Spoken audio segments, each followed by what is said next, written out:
Friends, welcome back to my channel. আজকে আবার একটা নতুন রেসিপি নিয়ে এসেছি ডিমের কোরমা। এখানে দেখো পোস্ত আর মগজদানা নিয়েছি। এখানে দেখো ডিমটা সিদ্ধ করে রেখেছি, তাতে নুন মাখিয়ে রাখবো। ওকে, ডিমটা খালি নুনই মাখাবো, হলুদ মাখাবো না। এখানে নিয়েছি কাজু, কিশমিশ আর কাঁচা লঙ্কা ভিজিয়ে রেখেছিলাম, বেটে নেবো। এখানে নিয়েছি পেঁয়াজ কুচানো আর পেঁয়াজ বাটাও রেখেছি, রসুন বাটা, আদা বাটা, দুটো কাঁচা লঙ্কা চেরা। এখানে নিয়েছি 1 গ্লাস জাল করা দুধ। ওকে ফ্রেন্ডস, দারুণ স্বাদের রেসিপি। প্লিজ বাড়িতে একবার বানিও এভাবে, আর কমেন্ট করে জানিও কেমন হলো। ওকে ফ্রেন্ডস, দেখো কড়াটা গরম হয়ে যেতে আমি তেলটা দিয়ে দিলাম। সাদা তেলে আমি এবার ডিমটা ভেজে নেব। ওকে, ডিমটা খুব একটা ভাজবো না, একটু হালকা লাল হয়ে আসবে, আমি এটাকে তুলে নেব।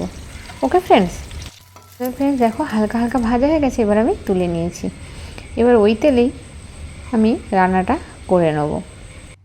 ফ্রেন্ডস দেখো, আমি এবার দারচিনি, লবঙ্গ, এলাচ এগুলো আমি দিয়ে দিলাম। এবার আমি যে পেঁয়াজের পেস্টটা রেখেছিলাম সেটা প্রথমে ভেজে নেব। ওকে ফ্রেন্ডস, পেঁয়াজটা একটু লাল করে ভাজা হয়ে গেছে আমার। এবার এতে আমি দিয়ে দেবো রসুনটা। রসুনটা আগে একটু নেড়ে চেড়ে ভালো করে ভেজে নেব, তারপরে আমি দেবো আদা। ওকে ফ্রেন্ডস, দেখো রসুনটাও ভাজা হয়ে গেছে, আর আমি এতে দিয়ে দিলাম একটু যে রেখেছিলাম আদা।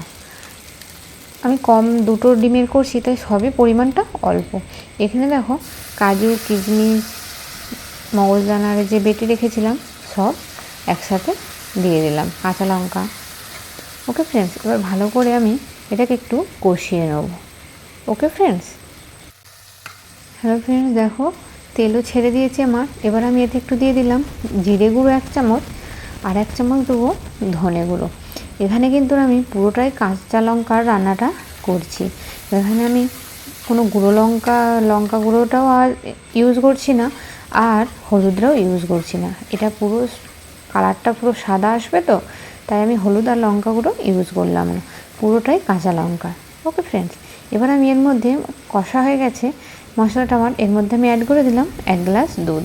দুধটা যখন দেবো তখন কিন্তু গ্যাসের ফ্লেমটা কমিয়ে আমাকে রান্নাটা এবার করতে হবে। ওকে ফ্রেন্ডস, হ্যালো ফ্রেন্ডস, এবার আমি এর মধ্যে দিয়ে দেবো সামান্য স্বাদ মতো নুন আর 1 চামচ চিনি। এবার এটাকে ভালোভাবে মিক্স করে নেব আর একটু ফুটিয়ে নেব। ওকে ফ্রেন্ডস, হ্যালো ফ্রেন্ডস, দেখো আমার রান্নাটা ফুটে গেছে। এবার আমি এর মধ্যে দিয়ে দিলাম ভেজে রাখা ডিম আর দুটো চেরা কাঁচা লঙ্কা। এবার এটাকেও আমি 5 মিনিট ফুটিয়ে নেব। ওকে ফ্রেন্ডস, হ্যালো ফ্রেন্ডস, দেখো আমি 5 মিনিট ফুটিয়ে নিয়েছি, আর ঘনত্বটাও চলে আসছে। রান্না আমার প্রায় কমপ্লিট। এবার উপরে থেকে আমি ছড়িয়ে দিলাম গোলমরিচের গুঁড়ো, আর একটু লাস্টে দিয়ে দেবো ঘি। ব্যাস, আমার রান্না কমপ্লিট। প্লিজ বাড়িতে একবার এভাবে রান্নাটা করে দেখো, আর কমেন্ট করে জানিও। আর এরকম চটপটে সুস্বাদু রান্না পেতে প্লিজ তোমরা পাশে থেকো, সাথে থেকো। ওকে ফ্রেন্ডস, আর দিয়ে দিলাম আমি 1 চামচ ঘি লাস্টে। ওকে ফ্রেন্ডস, আর যে পেঁয়াজটা কুচিয়ে রেখেছিলাম তার বেরেস্তা বানিয়ে রেখেছিলাম, উপরে থেকে ছড়িয়ে দিলাম। কমপ্লিট আমার ডিমের কোরমা। প্লিজ কমেন্ট করে একবার জানিও, বাড়িতে একবার প্লিজ ট্রাই করে দেখো এভাবে, কমেন্ট করে জানিও কেমন লাগলো। ওকে ফ্রেন্ডস, দেখো আমি কিন্তু গ্যাসের ফ্লেমটা বন্ধ করে দিয়েছি, রান্না আমার কমপ্লিট। এবার আমি নামিয়ে সার্ভ করে দেবো। ওকে ফ্রেন্ডস, তো ফ্রেন্ডস দেখো খুব সুন্দর লোভনীয় লাগছে। বাড়িতে প্লিজ এভাবে একবার বানিয়ে দেখো, আর তোমরা সব পাশে থেকো বন্ধুরা, সাথে থেকো। ওকে ফ্রেন্ডস, ধন্যবাদ।